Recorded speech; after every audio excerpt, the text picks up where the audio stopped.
Despite the claims or the hints at subjective morality, it must hold to an objective sense of morality to exist. You have to be angry at Glinda for the way that she's acting around Elphaba at the beginning.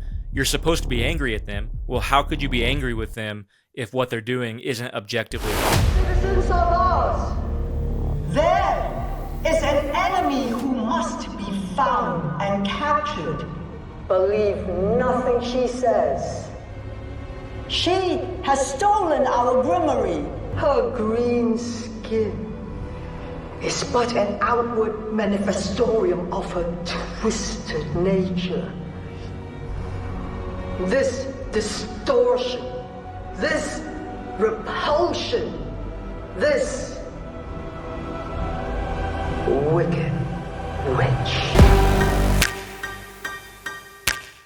All right, everybody, welcome back to another episode of the WatchWell podcast. Again, I am Parker, your host. This is my co-host, Nik. Let's get a drum roll on that. Nik. Wait for it. Anticipation. How was your week, Nik? It has been a very good week, and for once, you're asking that question, and it's only been a week since the last time you asked it. It's only been a week. That's right. So yeah, right. So it's actually been a week now, rather than a month or so, or a day even sometimes. But yeah, things are going really well. Excited to be doing this episode again. Yeah, guys. Some housekeeping stuff before we get started. We're doing live streams every week on Thursdays at 8:30, and so don't miss out on that. We're covering interesting topics from the internet. So not only are we watching movies well, we are watching YouTube well, the news well. So we kind of get a little political, sort of like WatchWell after dark when the movie theater turns off kind of idea. So if you're interested in more of our content, please jump in the live stream and engage with us. We really want to build a bunch of movie buffs that want to talk about the world, talk about the Bible, engage. We want to answer questions. We want to talk back with you guys in the chat. So if you're interested in our content, check out our live streams on at 8:30 p.m. Eastern Standard Time on Thursday evenings every week, unless otherwise noted.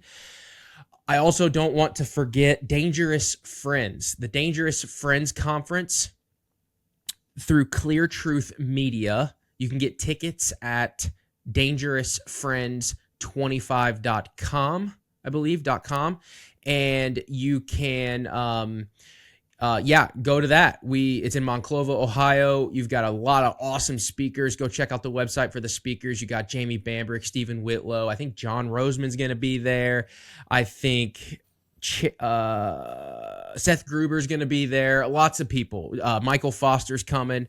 So come check out Clear Truth Media Dangerous Friends Conference, March 13th and 14th. So want to get through all of that. We also have our merch store open. So if you guys want some WatchWell sweatshirts and merch, we have an awesome new design on there. It's called the Brainwash Tee, and it's got a really cool graphic on the back. It's got like a TV with the hypnotizing little, normal stereotypical graphic with an eyeball in it, and it looks super kind of punkish.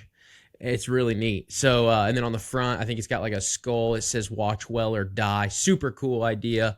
I want to thank Lindsay Whitlow for the design. It was super awesome. My pastor's wife actually sent that to me. She was like, "Hey, Park, I got an idea for a t-shirt." And she sent that to me. So that was super generous of her. So thank you, Lindsay, for that. And I think that's it. Live streams, Dangerous Friends. Oh, Dangerous Friends. If you use the code WatchWell25, one word, 2 capitalized W's, WatchWell25 at checkout, you'll get $25 off your ticket. You can come visit me. You might find yourself on a WatchWell episode. There is going to be a tons of Christian podcasters there. There's going to be guys like Greg Moore from Dead Men Walking podcast. You got Keith Foskey from Your Calvinist coming. You've got Corey Wing from Civically Minded. Brandon Woods from the Eschatology Matters crew's coming. So there's going to be a lot of fun. TC Cook is coming, bringing his whole crew, I think. So come check out Dangerous Friends and all the podcasters, all the speakers. It's going to be a great time to come and meet more Dangerous Friends. So that sums it up for our announcements. And let's start talking about our movie. The movie. That's why everybody's here, right, Nick? We got the movie, yeah. The movie. Yep. So, Wicked. Yeah, Wicked. All right. Let's talk about All right, end the episode there. Just Wicked. Yeah. All right. Yeah. Everyone deserves the chance to fly. There you go. Yeah. All right, so let's just start about just the beginnings here. Let's get into the plot a little bit, and then we'll just kind of see where it goes. I don't really have a structure for today's episode, so all right, go ahead and open it. Well, keep in mind, just for you to know, Nick, this was the very first time I've ever seen it. And when I say ever seen it, I mean like I didn't even know the story going into the movie. So you've never seen the musical? I've never seen the musical. Okay. Never seen any. I didn't even read about it. I didn't know anything about it. All I knew was that it happened before The Wizard of Oz. That's it. Yeah. So I never watched the musical either. So I never saw the live show on stage. I knew, like, I had heard people talk about how much they loved it for years, though, and they've talked about. Kayla saw it in Chicago. Okay. Right. I think she said she saw it in Chicago right before Idina Menzel retired from the tour, and then it was some other singer, Broadway actress that replaced her for the Elphaba part. Yeah. So that's pretty cool to know. Yeah. But other than it happened prior to The Wizard of Oz, and it's the relationship between the Wicked Witch of the West and Glenda, the Good Witch of the East. Is that right? North? Good Witch of the North. I didn't. Other than that, I knew nothing going into this. So they never. I don't think they say that though. At least not in the first part. Maybe of maybe they don't. Yeah. So let's do it. Let's just open it up and go scene by scene, because this is a giant movie. I mean, giant movie. We probably should actually do just like a shorter. It's almost 3 hours like long. I did with Flight Risk. Yeah. Well, and because of the Broadway backing, historically, it's a huge deal. So let's do it justice. Let's go opening scene all the way through the movie. We'll talk about different points, and we'll see kind of what we come up with, and then at the very end, we'll talk about our main overarching points. Yeah. So you open up, you see there's kind of like this ominous like sound, right? I mean, it kind of an ominous picture on the screen too, and then the camera kind of flies over this massive landscape, and it becomes more happy, I guess. And then as you're going over this landscape, you see Dorothy and the Tin Man, and it's very, very small, but you see them and you fly past them basically, and then we jump right into the Wicked Witch is dead, right? And it's the song No One Mourns the Wicked. You have Glinda coming in and making the announcement that it's true, the Wicked Witch is dead. And then one of the Munchkins asks a question about wickedness, and then Glinda says, that's the question. Are we born wicked, or do we have wickedness thrust upon us? And then they're singing the song "No One Mourns the Wicked." So that's probably a good spot to start, right? Because that question's kind of the whole premise of the movie, right? Yeah. Right. Yeah, I like that. So, repeat that line again, just so that we can have a really concrete starting point. So, you said, "Are we born wicked, or do we have wickedness thrusted upon us?" Yeah, and that's the question. That's the way that before she starts to tell the story, of how she knew Elphaba, and the events that led to her being the Wicked Witch. That's the question that she asks, and she doesn't really ask that question. She's rephrasing a question from one of the Munchkins, right? Like, right. But yeah, so are we born wicked, or do we have wickedness thrust upon us? So, I imagine, if I could guess, that you are going to start with the thread of original sin, if I had my guess. Somewhere in there. I mean, I think that's kind of where the question's getting at, sure. But if you're wondering where I'm going, I didn't really have anywhere I'm going with it, other than to note that that's an important part of the movie. And I think it's pretty obvious, though, that does get at original sin, because they don't answer the question yet. I think as you watch the movie, they're probably, and this, I would assume this is true of the musical, the Broadway show as well, but it seems like they're trying to tell you that wickedness is something that can just, a label that can be put upon you even when it's not true. Hey guys, real quick, I wanted to update you on something. So we've got our new merch site up and running. Finally, it's been a labor of love. We've got designs back there for hats, hoodies, t-shirts, all kinds of stuff. We've got a blanket back there so that you can grab the person you most enjoy watching films with. You can cuddle up under the WatchWell blanket. You can watch well together with some popcorn. Head on over to vindicatedproductions.com. Check out the new WatchWell site. Buy some merch. Support the podcast so that we can keep bringing you guys really, really good content to ultimately combat the passive consumption of entertainment and bring a more complete worldview to everybody that enjoys movies. Thanks, guys. Really appreciate it. Like, would you agree with that as you watch the movie, and especially with the way the movie plays out? It seems like they're answering that question with a couple options. Either nothing is truly wicked, and it's always just a label. So there is no truly evil person. Everyone has a background that could thrust them into evil or not, right? And it's just a label. Right. Or there might be, a less harsh or less kind of maybe not going quite that far way that they could be approaching it. So what are your thoughts on that? I have a lot of them, but I would say I'm going to play it a little close to my chest because we haven't seen part 2. So I have no idea what the second act is going to hold. Yeah. And neither do I. So I can't. So this is interesting for us, like I would say it, like that question really depends on part 2. Because if it's thrust, so all we know is that wicked, like the fact, so she's asking the question, is wickedness something you're born with, or is it something that is thrusted upon you? And what we know from part 1 is that Elphaba had wickedness thrusted upon her. Right. Exactly. So meaning that she is the only, I'm speaking generally, she's the only innocent one in the film. Sure. Would you agree? Am I forgetting some other random scene or something? But generally speaking, maybe up to this point, Elphaba's sister.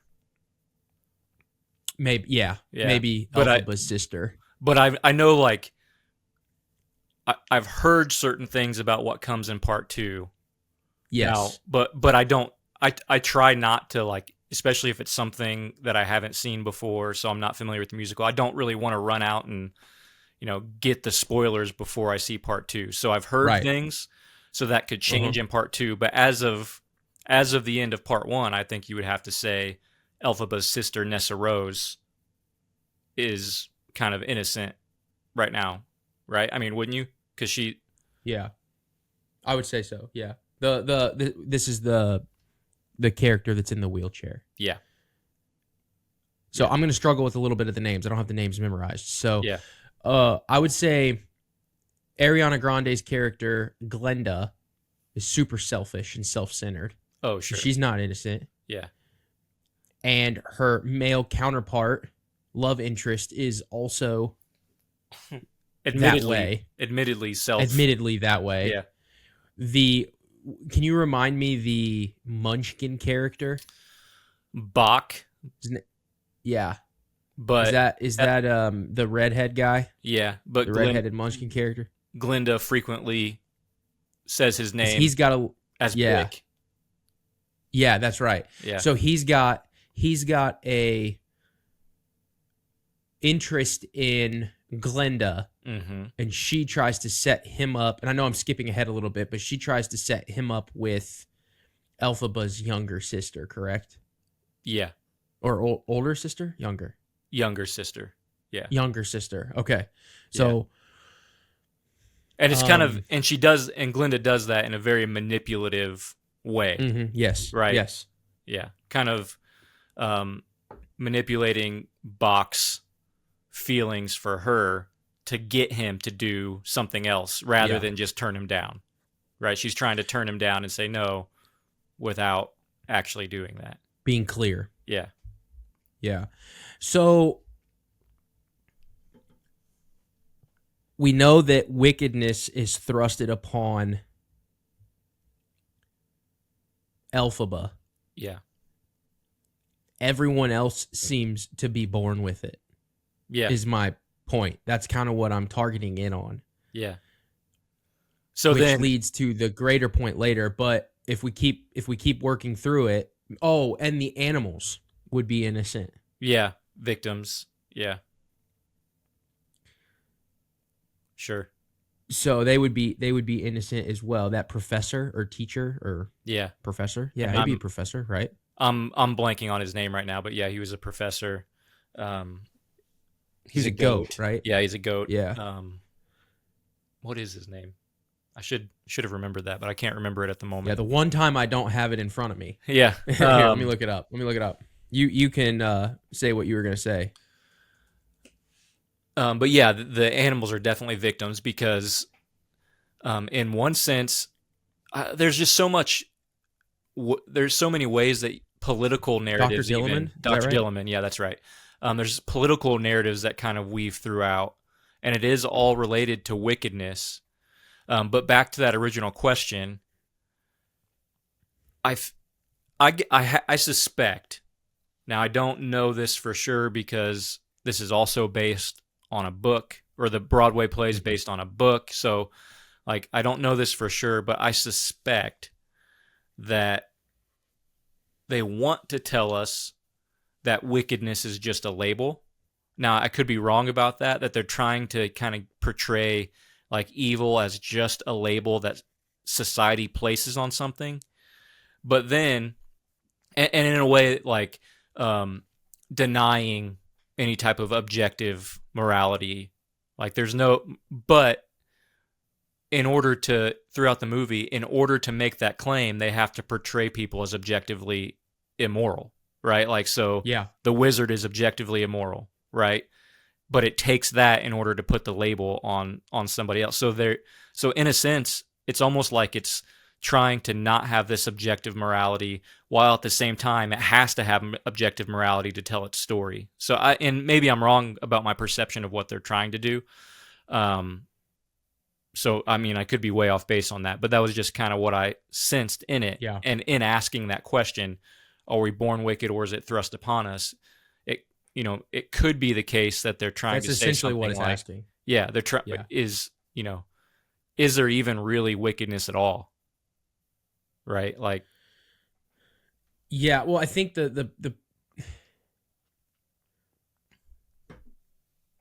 I really think it precisely it's not even asking.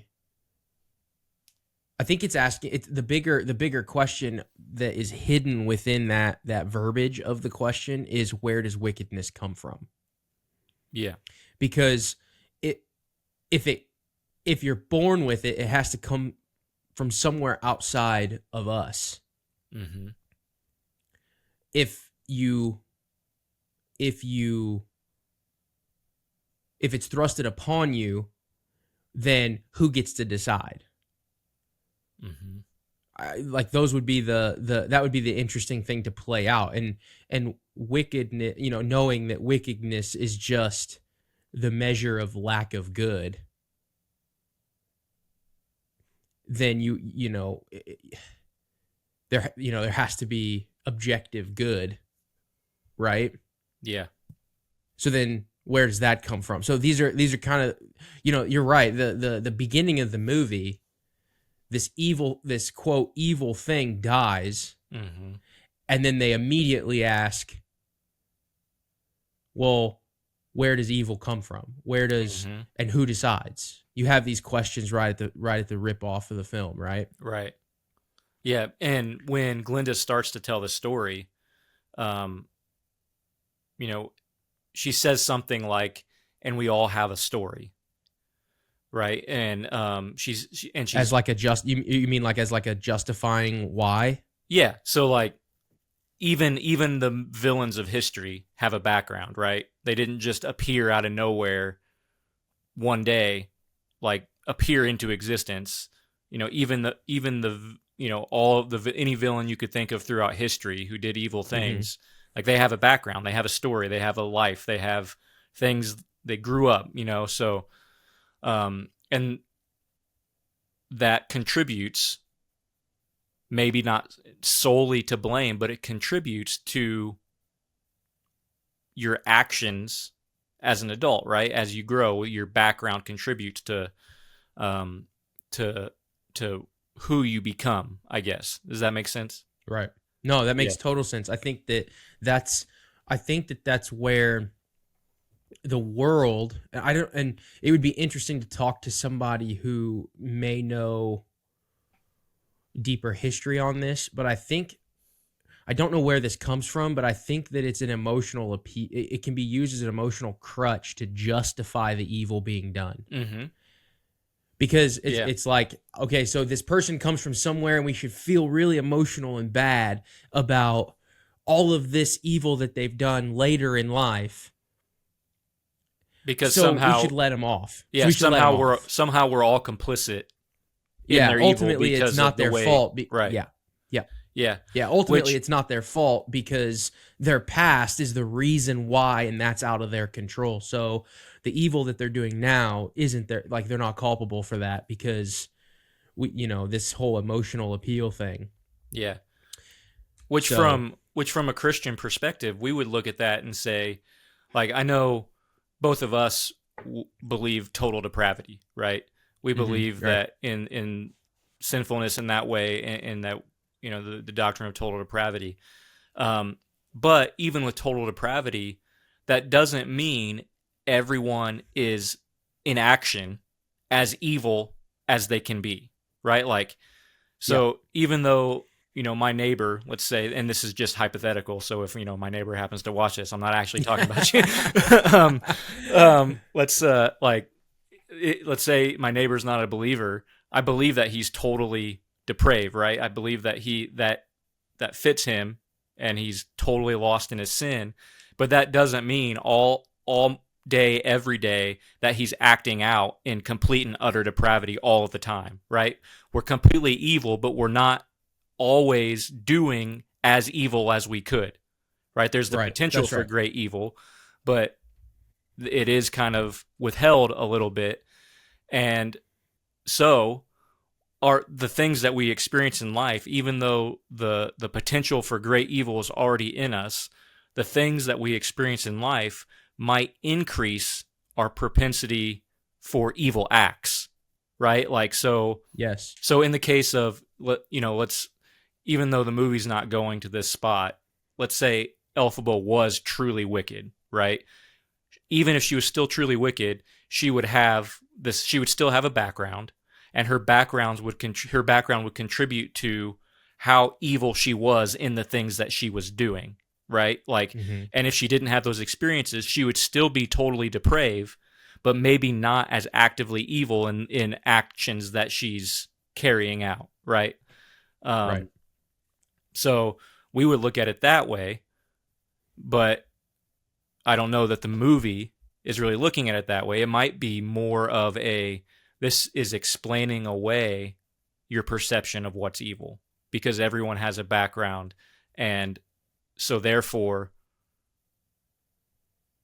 everyone is essentially complicit in this person's evil because of that background. Because they even talk about what is it in the song, which this is jumping ahead a little bit too, but in the song The Wizard and I, it mentions munchkins as so small-minded, right? Mhm. Like all of the munchkins are so small-minded, referring to how they treat Elphaba, right? Because her dad is the mayor of Munchkin Town, and she's green, so she's bullied and all of that. So, and in essence, like again, Elphaba's not, at least the way the movie portrays her, is not truly wicked. It is thrust upon her, but it is the experience that she has being bullied by the munchkins that Glinda is kind of saying, and this is why, and maybe this is why we shouldn't hold it against her.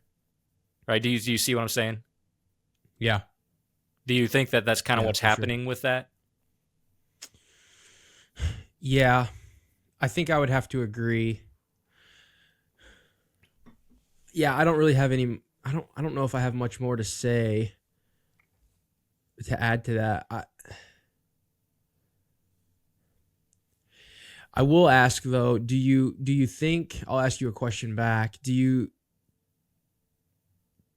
think they were a little heavy on the politics or the partisan race?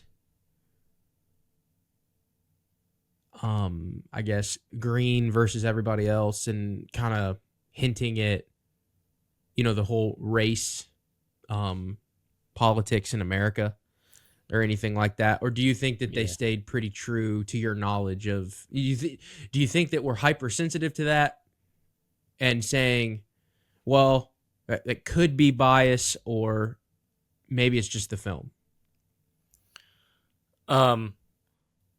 I think we are probably a little hypersensitive to it, but not for bad reason. I think we have good reason to be hypersensitive to it because of previous movies that go so like far into that and really do kind of shove that into your face. But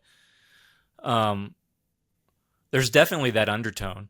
But I would say that even though Elphaba is outcast because she's green, I don't know that you can take green in this movie to be like the equivalent of race. It could, and I think it's possible, but she's literally the only one. So maybe in this sense, it's more like, a person who has a scar or something that everyone Yeah. looks at and sees, because she's literally the only one.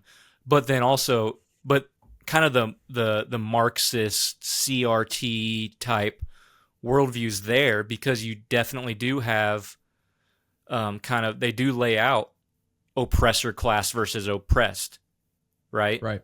So like in a sense, Elphaba fits into this oppressed class, but then the animals are definitely representative of an oppressed class. So like, Right. and it's within Oz. So you do see that, right? I mean, so I don't know that the movie takes it as far as some others would have or have in the past, or like really shoves it down your throat the way some others do. But I also, knowing Hollywood, I don't think it was an accident that they portrayed it in that way. Like you have the animal class, you have like Glinda's a part of the high class, like you have the wizard who has power and authority, and now he's determining everything for everybody. So you have the power, the ruling class in that sense, right? So I think it's there. I just don't think it. I didn't find it overwhelming. I didn't either, and I kind of wonder too. I didn't find anything. I didn't find anything in any research or anything. But I also wonder if I want to say it's not, like, I think so. Like when it comes to movies and it comes to ideologies and shoving a Marxist or a CRT ideology down our throat through a movie, or over messaging that in a movie when it doesn't need to be there. I don't think this qualifies. And when I was watching the movie, I wondered if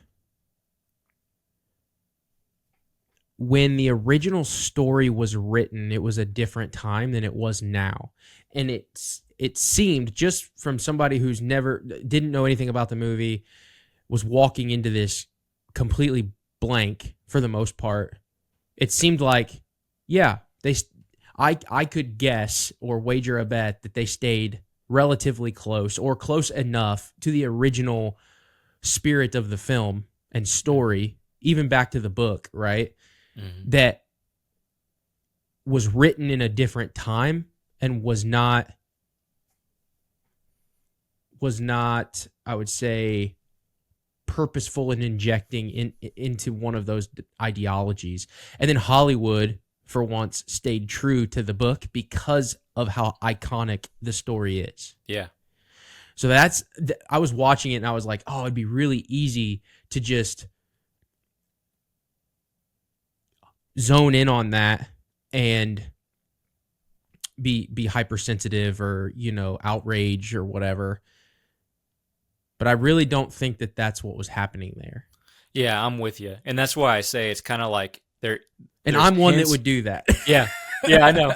And that's why I'm saying there's like hints of it, and you could go that way if you want to. And we've, and again, for a good reason, there is some hypersensitivity to stuff like that.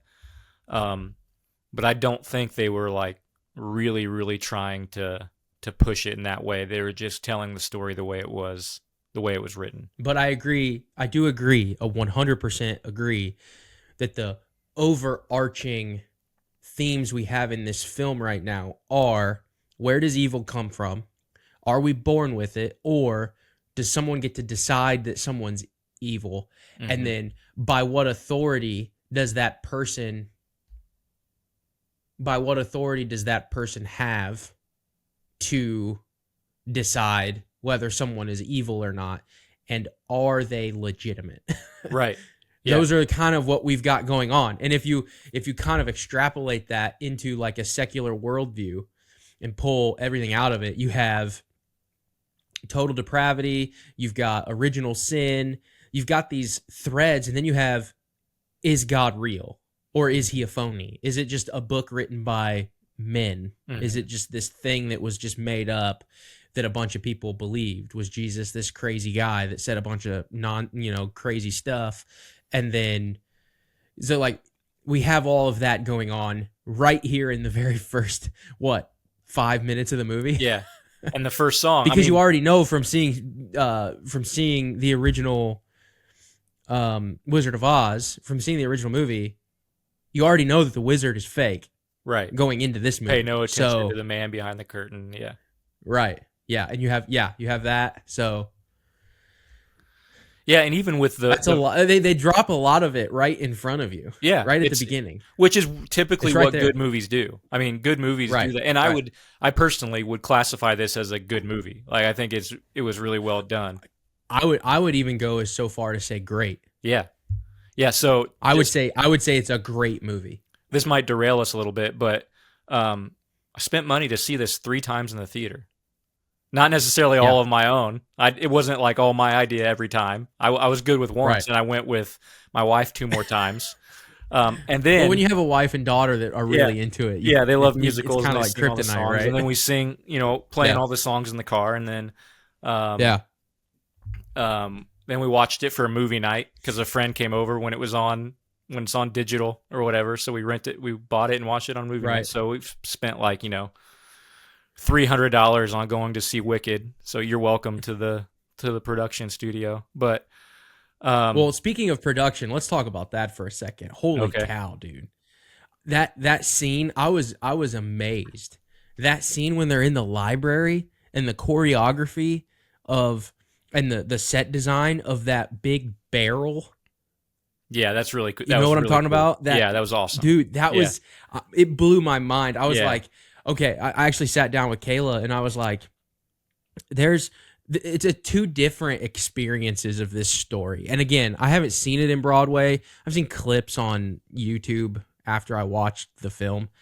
because my wife Kayla was interested in kind of reminiscing of the past when she went and saw it, and it was.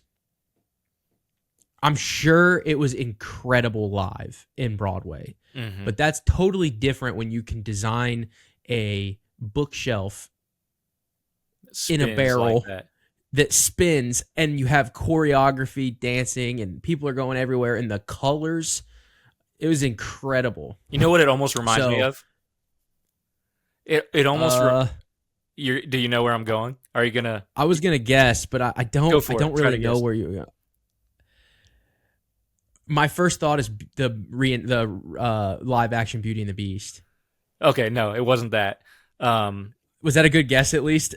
I mean, not really. Not for not compared to where I'm going with it, but it reminded me in a way of the rotating hallway scene in Inception. Oh, in Inception. Yeah, because you have that fight scene and the hallways rotating around, and they're still fighting. Yeah. Like you have to hit your spots. I thought I said Beauty and the Beast because I thought we moved on to colors when you said. Oh, that. sorry, no, I wasn't thinking of the barrel. Yeah, I was still on the barrel. Yeah.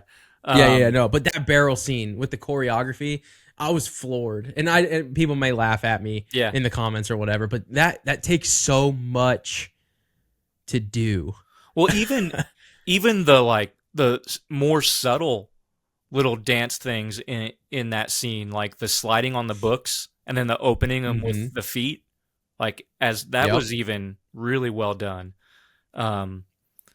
Yeah, so really they did a phenomenal job. Yeah, with the way it looks on screen, and then we also have to talk. We're kind of getting off topic here, but that's okay. I want to get all of it in here. We'll come back to the original questions that we kind of notice at the front. I also want to talk about some of the other stuff too, but the callbacks to the originals. Did you notice those? So I probably didn't catch all of them, but I definitely saw a few. Well, I had to do some research, and the original. So if I'm off, I'm not a, I'm not a Wizard of Oz nerd. I'm not a Wicked guru. So if somebody needs to correct me, go ahead. That's fine. But the research that I did, which I didn't realize before, the original story, the ruby red slippers were silver. And if you notice in the scene where in the dorm room, when they're in the bedroom, their dorm, they were going through, I forget the song. I'm going to blank on the songs, but they were talking about, Popular. I think it was Popular. Okay. Yeah. And she was going through all of the clothes and trying to make Elphaba popular and going through her wardrobe and stuff. And she holds up silver slippers, and then you also see the ruby reds. Okay. So, like the callbacks, of each individual thing, and I'm sure that there's more, but there was that was the kind of the main one that I was researching, and I was like, I didn't even know that the original slippers were silver. I didn't know that either. I heard that afterwards, but yeah, I'm not a big enough Wizard of Oz fan to know that. I think I've only seen the original Wizard of Oz film once. Oh, I think I've seen it 2 or 3 times. Yeah. But yeah, it's I was captivated by the movie. It was really good. Yeah. And one thing that I notice, and I feel like this always comes out in the movie, like you can see this, and I can't like quantify it, like I can't give you a criteria or anything that leads me to this, but it looked like everyone was having fun. Yeah. Like legitimately, it looked like they were having the time of their life making the movie. And there's some other musicals that kind of have that feel too, and even other Disney, like The Greatest Showman. The Greatest Show, yeah, it feels that way. Like, yeah, even if there's flaws, and they're just having a fantastic time making it, and it's like that in and of itself, I feel like draws you into the movie a little bit more, to the story and everything. Yeah, there's stupid, and I call them stupid. I would never say that they're stupid in front of my daughter, but like the zombies movies on, they're just like Disney Channel original movies. When I've seen those, I feel the same way about those. Like they're just having a blast. And I haven't seen those with the first couple of those.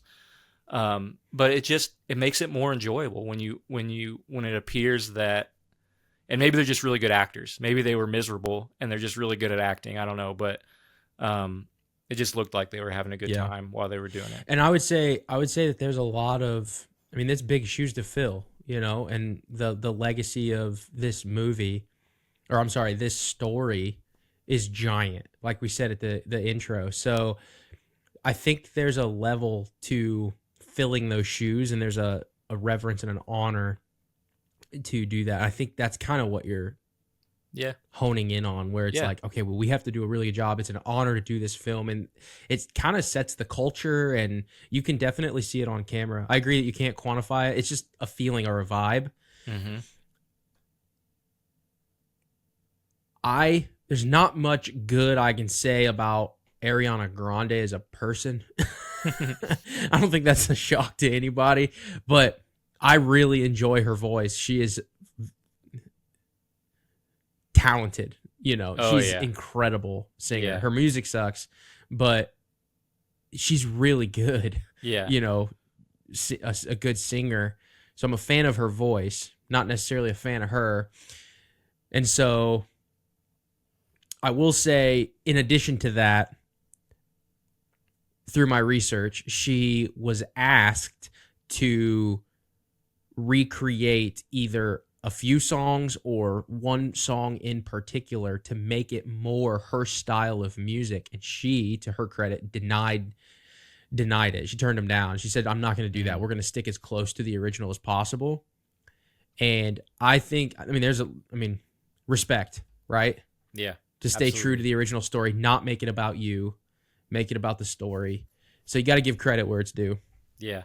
Yeah. And she really she does a fantastic job as the character, as Glinda. Like she really does become that character, and her voice is incredible. I had no idea she could, do that opera style of singing that she does throughout the movie. I had no idea she could do that. Have you seen, you probably haven't because, you're not a fan, and I'm not really either, but every now and then it'll pop up on my feed where she does the musical impressions. No. Have you seen those? Mm-mm. Well, she can actually, so like there's I think it's an SNL skit where she gets on there and there's this like, they set it up kind of like a spaceship, but it's like live. It's like a radio station that does music, and they treat it like certain female vocalists, their music goes down, or like that's what they say. It's like, oh, Celine Dion went down, like we need a Celine Dion song. And Ariana Grande goes on there and she can sing just like them. Like she can sing like Celine Dion, she can sing like Whitney Houston. Like she just does these vocal impressions, and it's incredible, dude. It's so good. Yeah. So you got to check that out. It's so crazy. And she sounds very similar to them. And it's kind of comedic too, because she does some of the little nuances that each of those vocalists do. Mm-hmm. So it's kind of fun. But I think she does Shakira, and she does a lot of different ones, and it's really funny. But back to the movie here before we get too off. If we're not already too far point. gone, yeah. if we haven't drove this into you're off the cliff already, I would say, what if we could pull out? So we started off with the original questions. What is evil? Is it thrusted upon us? All the things that we said. We have this depiction of a deity, and in Oz. And we know that it's a false deity. Nobody knows but us, the viewer, yet. And what do we do with that? You have this. So you have all these questions about, could you call it ontology? The existence of Oz and good and evil. And so you have all these kind of related themes, right? So let's set that to the side. I know we have already. We kind of went off on a rabbit trail. But now let's talk about some of the truths that the film must hold to, despite the worldview that it is bringing up over here. Let's talk about the truths that can you think of anything that the film needs to just exist, like the structure of the film? Can we maybe pull some of that out? And I'm thinking off the top of my head too, so I'm putting you on the spot. Okay. I'm also on the spot. Is there anything in this film that we can kind of tease out that structurally it must hold despite maybe the worldview that it's kind of pointing to in terms of subjective morality? And I think you kind of already had a little bit of it where despite the claims or the hints at subjective morality, it must hold to an objective sense of morality. Absolutely. Yeah. To exist. And so let's kind of go there a little bit. Okay, so you have to be angry at Glinda for the way that she's acting around Elphaba at the beginning, like during the loathing scene, and you have, the audience has to be angry at all of their fellow students, right? You know, Glinda, you are so great. You know, like how are you doing this in the song "Loathing" and all of that stuff? You're supposed to be angry at them. Well, how could you be angry with them if what they're doing isn't objectively wrong? Right. If their rejection of her isn't objectively wrong, then there's no reason for you to be angry with them. Yeah, 100%.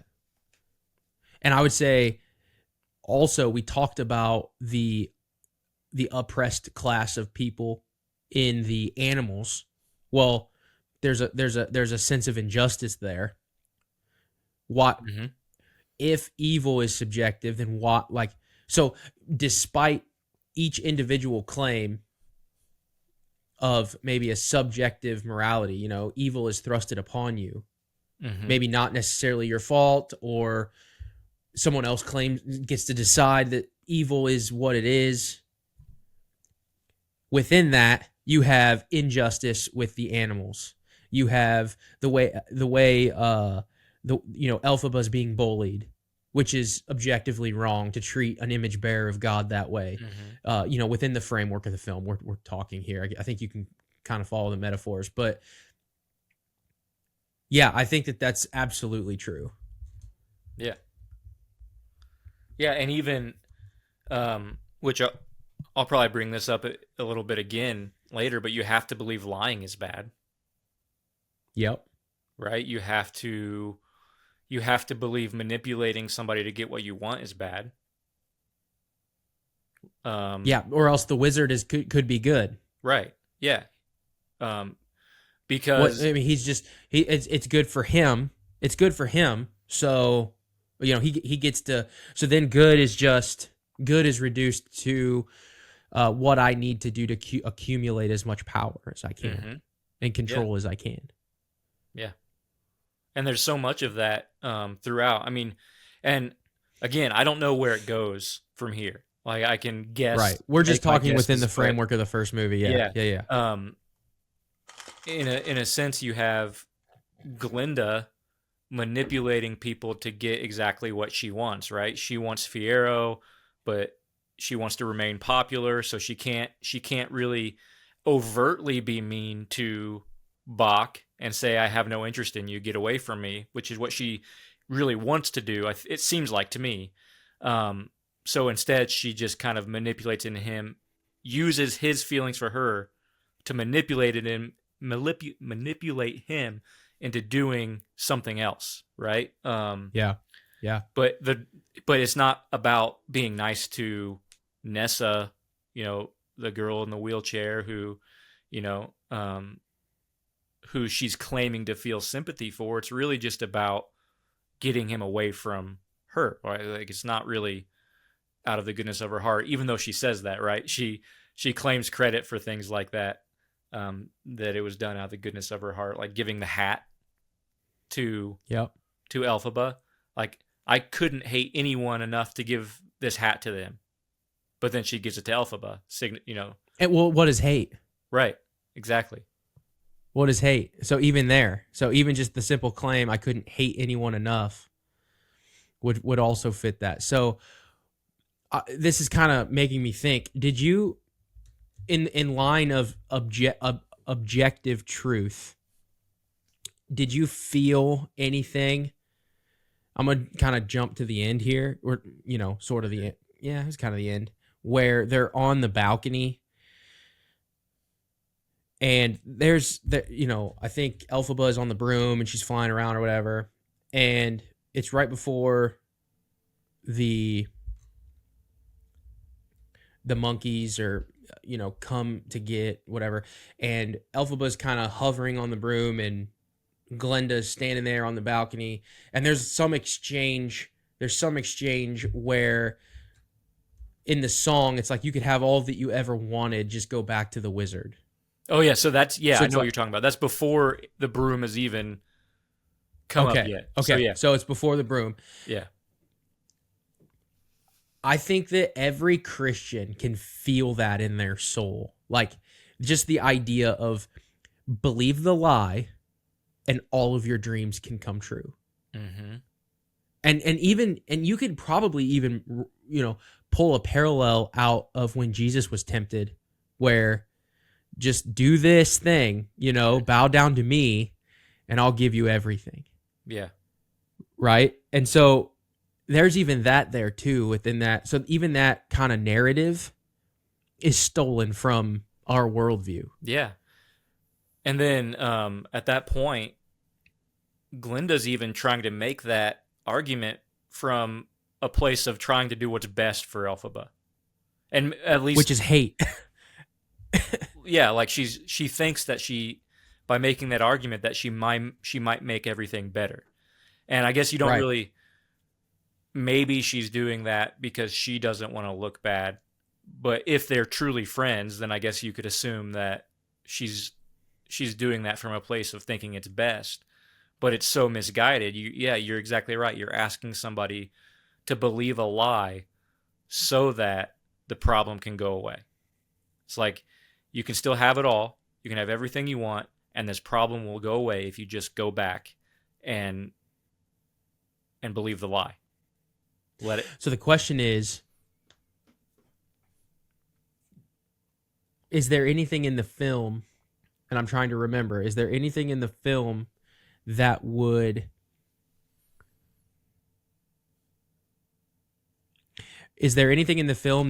give us evidence that Elphaba is making the right decision? And what I mean by that is not following the lie for a just reason.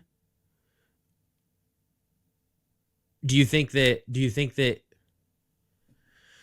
she's truly not following along because she wants the truth, or because she's just trying to protect herself from being manipulated? Or is there anything in there that you could think of?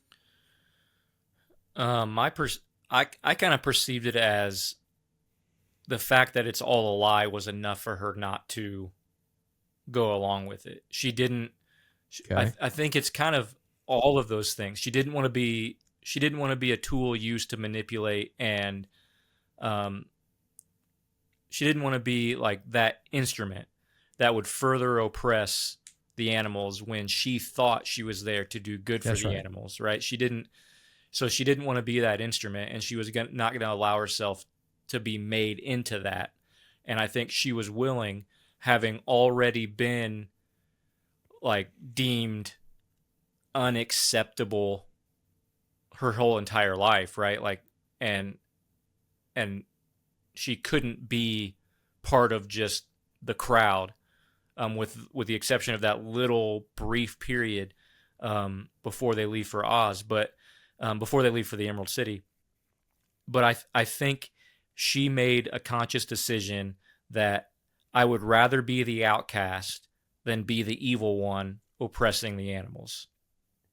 Right? I think she made that decision. I mean, right. I don't know that there's anything. I guess I was trying to make sure that there wasn't a bad reason for why she was rejecting the lie. If there was, and I can't think of one. Yeah, I don't think there was. I can't think of anything that was like a. I don't think it was selfish. I don't think it was, because if it was selfish, if it was purely selfish reasons, then she probably would have said, "I don't want to be green anymore," right? Yeah, and I think the answer to this question will be solved the answer to this question will be addressed in part 2, because we don't know what she does with it, right? If it's selfish and she takes her power and able to read the book, then that would be evil and she would be wicked. And it, and that goes back to the original question, is it thrusted upon her, or like, is her situation the reason she's evil, which makes her not culpable for what she does? Mm-hmm. Is that where it goes? And I guess I'm trying to extrapolate that with something I haven't seen. I don't know the end of it. So we'll have to wait for part 2, I guess, for that. But I was just trying to make sure that we didn't overlook anything. Mm-hmm.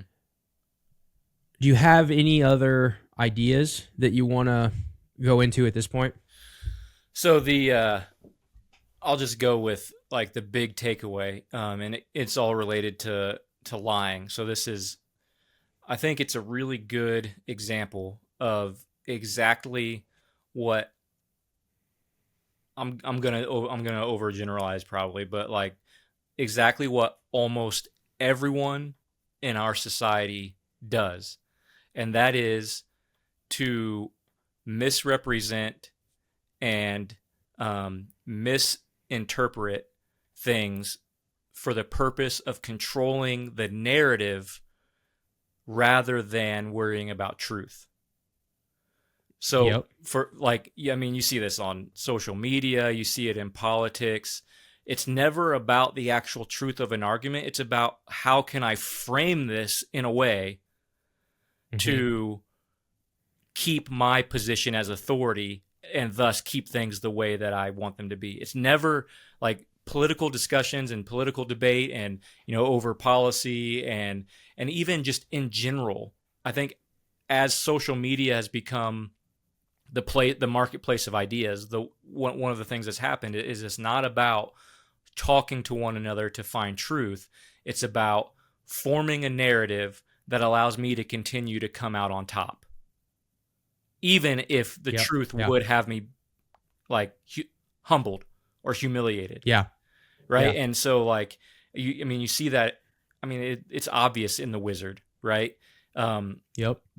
His whole persona is this massive lie. And he's trying to get other people to come into that lie, regardless of the truth.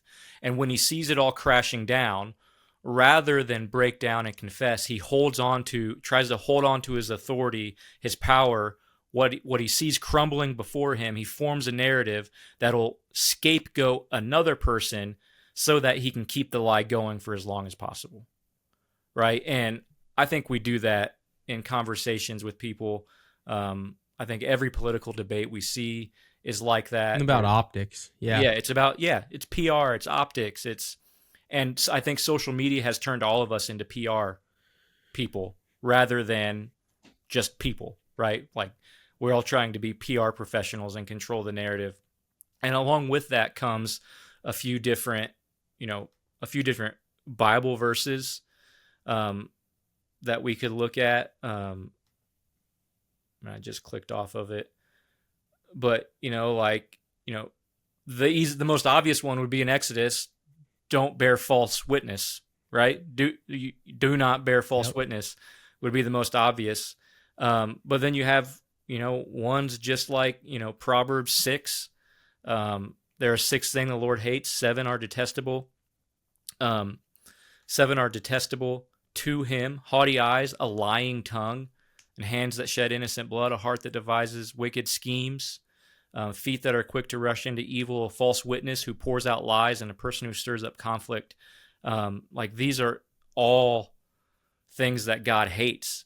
And yet the way we interact with one another now is to bear false witness as long as we come out on top. Again, it's not about truth, and it's not about getting to a point of truth. It's about forming a narrative so that I can keep my pride intact, basically. Yeah. Is what it seems like. Yeah. That's really good. It's good to take a step back and just, it's really take a step back and, you know, I don't know, you were saying all that. It's like, just be thankful. And because what you're not saying is all of these things are bad. Like they're neutral things that can be used for evil or used for good, right? So like social media presence, trying to reach people with the gospel, those would be good ways to use this. But if it becomes a false thing, an idol, or, you know, infighting, or a you know, anything, then it would fall under all of those things. And then pride is sticky, and it gets in there, and then you start, you know, trying to control the narrative. Yeah. And it becomes more about, you know, I just want to win the argument instead of. And there's been some high profile, and I think you know more about this than I do, but just from hearing and reading there's been high profile arguments between, you know, Christians, like that are that way, where it's really just about trying to control a narrative. And then and I might take some flack for this one, but even like there are legitimate criticisms to make of Donald Trump, but the majority of them that are the most popular are fake, right? Like there are plenty of legitimate criticisms that you can make about the man and about some of, potentially, you know, if you disagree with on political grounds and policy grounds, and, you know, there's legitimate criticisms to be had, but the ones that are chosen to be the kind of the ones that people scream the loudest are ones that are made up and proven false. But that doesn't matter, because it's about the narrative, right? It's about forming a narrative. Right. And you could even you can see that from certain people on the right too, about arguments that are made on the left. And it's just like, I just think that that's a really big sin in our society right now, is that misrepresentation, bearing false witness. And it seems to be that it's done out of a desire for selfish gain and pride. It just seems that way. And the movie depicts that really well. I think if we're talking, you know, 60,000 foot, generally speaking, I would have to agree. You know, you do get into the weeds, and then I would say, and I don't think that you would disagree with this, but I would say that one side tells the truth more than the other, and in terms of what the policies are, and even within that, people are going to disagree. But I agree that a simple movie like this, and that's why, you know, if you're watching this long, that's why we do this exercise. That's why we love movies, because every movie is built upon a message. And, you know, we just like doing this because you can pull all of this out of just a simple movie, and it helps you view the world differently. And we're called to view, you know, if you have the Holy Spirit, if you've been regenerated, you know, exchanged heart of stone for heart of flesh, you're going to see the world differently. And that's kind of where I went with it, you know. Woe to the person that calls good evil and evil good, right? And at the end of the movie, that's what we see happening, is you see Elphaba is this innocent character, broadly speaking, and she is called wicked. She is, in order to keep their power, the evil ones, Oz, the teacher, indoctrinate a whole population of Oz, and you have these two characters that are sitting there on the balcony, and one is pleading with her, just go back to the wizard, believe the lie, because they know it's true. No one else knows it's true. Yep. They have this, believe this lie, and you can have everything you ever wanted. And the Christian is called to be bold and to stand with the faith and reject the world. Yep. And that's what we see our main character do, is I don't care what people say about me. I don't care the burden. I don't care the names they call me. They can, you know, I want to stand with truth, and that's what we're called to do as believers. So Mhm. we're going to see the world differently. The Bible says that the natural man can't discern. They can't discern spiritual things. So you can see the parallel pretty clearly there, where when you're dead in your sins, you're going to look at good and evil differently than when you have the Holy Spirit and when you've been saved. And then So along with that, it even the way that the movie portrays what you just talked about, and the lying and the false narratives and things like that, the thing that tells you that this is a well done movie, or one of the things, is that as you're watching this play out, you grow to hate the wizard because you know what he's doing is evil. But here's the thing: how many of the people who watch this movie and do feel that towards the wizard, like, man, this is wrong. Elphaba is not she is not wicked. She's just being labeled this, and it's all false. And they're calling her wicked when she's not, and all of that. How many of those people have zero problem with it when it's done in the world? yeah, Because they're blind. that's right. It's blind. But They are blind. Yeah. The movie can bring it up. Like, it can, because it's a story, it can like reveal what's hidden down there, like the truth that you're suppressing. But when it's going on out in the world, if it's something you agree with and want to be true, you don't care anymore. And you become, you essentially, what we do is when we're watching the movie, we want nothing to do with that false narrative. And we hate it, and we hate that it exists in the film. We hate the people who say it. Yet when we turn to the world, we're okay with it as long as it benefits us. Yep, and we self-deceive. Yep. So ultimately, you go through the movie, and I think the initial urge is to view the wizard as a false god. Mm-hmm. And God's not real, God's false, and that's how we started this off. But I would encourage everyone to view him more of what he truly is, and that's Satan, the father of lies. He sows deceit, and it's not an actual depiction of God that actually gets to make false morality claims. It's a world that's been indoctrinated by Satan, who wants to take dominion and wants to devour, like a lion and all these different things. So it's totally evil. It's totally evil. So I guess that's, to sum it up in so many words, that's what I would say is. It just seems to me that the urge is to say, oh, well, that's God. That's the depiction of God, and it's a false God. Nothing's moral. It's all subjective. There's no actual moral arbitrator or arbiter. It's instead, it's no, that's the devil, who everyone is falling victim to his schemes in the land of Oz. And then you've got the two main characters, Elphaba and Glenda. Glenda has to make a choice, and is letting popularity and letting the world dictate her decision on ultimate truth, pulling her away from it. And then you have our hero, Elphaba, who decides to stand boldly with truth and reject the world. Mm-hmm. Yeah. So that's what I got. Yep. That's good Any stuff. final thoughts? No, not really.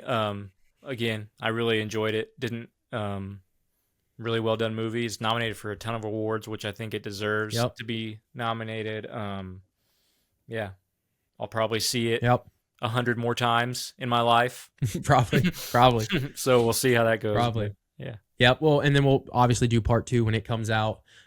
Big weekend. Captain America's coming out, so look for that one on the YouTube channel. And if you guys are listening on audio, that's the other announcement that I forgot. We have additional content on YouTube, so go check that out. I'm doing mini reviews on YouTube. Don't forget live streams 8:30 Thursdays on Twitter and or X and YouTube, and then Dangerous Friends. Don't forget that. Dangerous Friends 25 or dangerousfriends25.com. Use code WatchWell25 to get your $25 off your ticket. And don't forget that every movie ever made that is good and bad borrows from the Christian worldview. We just observe what Hollywood steals. Don't forget to watch well.